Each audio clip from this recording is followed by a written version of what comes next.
जय श्री राधे। आज हम पुरुषोत्तम मास के 12वें अध्याय की कथा श्रवण करेंगे। नारद जी बोले, जब भगवान शिव चले गए तब शोकग्रस्त उस बाला ने क्या किया। श्री नारायण बोले, इस प्रकार श्री कृष्ण से पांडुपुत्र युधिष्ठिर जी ने प्रश्न किया था। मैं तुमसे उनका संवाद कहता हूँ, सुनिए। श्री कृष्ण जी बोले, जब शिव जी चले गए तब हे राजन, उस बाला का तेज नष्ट हो गया। इससे वह बहुत डर गई एवं ऊंची ऊंची श्वास चलने लगी और आँखों में आंसू गिरने लगे। उस तपस्विनी बालिका के हृदय में अग्नि सी जलने लगी। अंग प्रत्यंग में धड़कन सी होने लगी। अग्नि से जले पत्तों वाली बेल के समान वह झुलस गई। इस प्रकार कष्ट सहते सहते भगवान ने इसकी मृत्यु कर दी।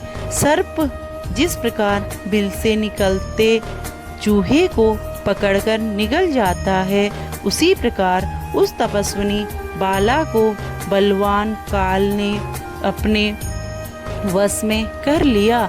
उसी समय धार्मिक राजा यज्ञसेन ध्रुव यज्ञ की बहुत सी सामग्री एकत्र कर रहे थे। उन्हीं के यज्ञ करते हुए यज्ञ कुंड से वही बाला सोने की कांति वाली प्रकट हुई, जो कि हे राजन द्रौपदी नाम से विख्यात हुई। जिस द्रुपद कन्या को मत्स्यवेद करके स्वयंवर में अनेक राजाओं भीष्म कणादि को निस्तेज करके अर्जुन ने प्राप्त किया था। कानों में सूल के समान असत्य वचन कहते हुए दुष्ट दुशासन ने जिसे चुटिया पकड़कर खींचा था। हे राजन, उस समय मैंने इसकी ओर ध्यान नहीं दिया था, क्योंकि इसने पुरुषोत्तम मास की अवहेलना की थी। किंतु जब प्रेम से मुझे बार बार पुकारा, हे गोविंद, हे गोपीजन को आनंद देने वाले, हे दीन बंधु, दया के समुद्र, मैं इस दुष्ट दुशासन के हाथ में पड़ गई हूँ।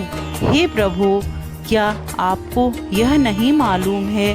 श्री कृष्ण बोले, इस प्रकार कष्ट में पड़कर द्रौपदी ने मेरी शरण ली। मैं चाहे उसे भूल चुका था, तब उसकी प्रार्थना सुनकर शीघ्र ही गरुड़ पर सवार होकर उस स्थान पर आया और उसे वस्त्रों से परिपूर्ण कर लज्जित होने से बचा लिया। इतना होने पर भी पुरुषोत्तम मास की अवहेलनावश में उसकी तरफ से उदासीन रहता था, क्योंकि पुरुषोत्तम मास के विरोध को मैं गिरा देता हूँ। इसलिए अब आगामी पुरुषोत्तम मास की तुम सेवा करो।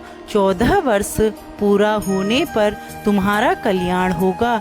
हे पांडुपुत्र, इस द्रौपदी के बाल जिन्होंने खींचे या देखे हैं, मैं उन दुष्टों की स्त्रियों को केशहीन करूँगा।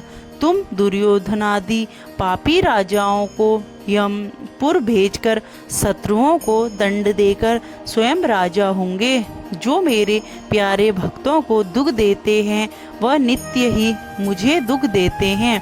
मैं उस दुष्ट की ओर देखता भी नहीं हूँ, उसे यमराज दंड देते हैं। श्री नारायण बोले, श्री भगवान कृष्ण ने इस प्रकार द्रौपदी एवं पांडवों को समझाया और द्वारका जाने की इच्छा से कहने लगे, हे राजन, द्वारकावासी मेरे विरह में व्याकुल हैं। मैं आज ही द्वारका जा रहा हूँ। श्री नारायण जी बोले, इस प्रकार कहकर चलने को उद्यत देखकर गदगद हो पांडव बोले, हे जनार्दन, आप हमारे जीवनदाता हैं, आप हमारी रक्षा करें। हे जगतपते, हमें कहीं भुला न देना। हमारे चित्त रूपी भ्रमरों को अपने चरण कमल में स्थान दो। वही हमारा जीवन है, आप ही हमारे आश्रय हैं।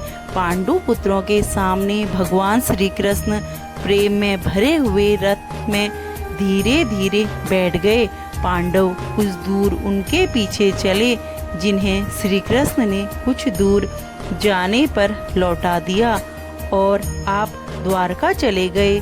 श्री नारायण बोले, श्री कृष्ण के द्वारका चले जाने पर राजा युधिष्ठिर तपस्या करते हुए तीर्थों में विचरने लगे।